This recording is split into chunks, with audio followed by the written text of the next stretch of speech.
President Nana Addo Akufo-Addo has stressed the imperative of addressing migration concerns to uphold national security. He voiced apprehension regarding the increasing trend of individuals leaving their home countries in pursuit of better prospects abroad, underscoring the potential repercussions on the nations they leave behind.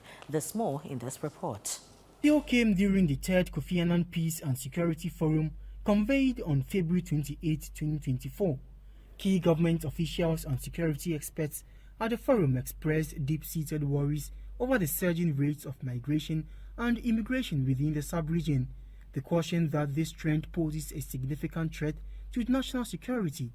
While recognizing migration's potential to spur development, President Akufo-Addo underscored the imperative of mitigating its associated challenges. The demography of African states, such as Ghana and Nigeria, are largely characterized by the phenomenon of the youth bulge, forcing the need for greater job creation and broader opportunities.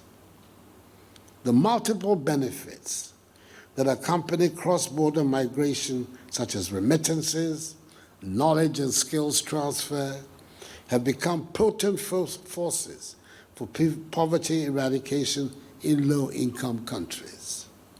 The benefits of migration cannot be optimized, however, without reducing the multiple costs that attend it, including the brain drain problem and mass exodus of critical personnel that include doctors and nurses to rich countries.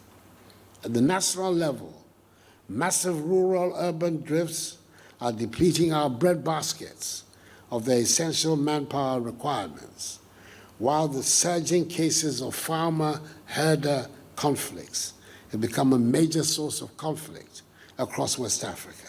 Dr. Mohammed Ibn Chambers, the African Union High Representative for Silencing the Guns and chairman of the Kofi Annan Peace and Security Forum, echoed the call for action against illegal immigration to safeguard security within the sub-region.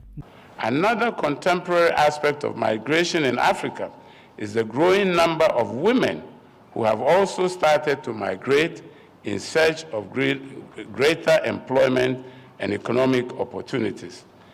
It is a humanitarian imperative to protect the welfare and human rights of migrants and to underline the potential role of intra-regional migration and mobility within Africa in reducing the pressures and number of persons using irregular and dangerous migration channels in order to ensure their well-being and safeguard their safety and security, especially that of women and unaccompanied migrant children.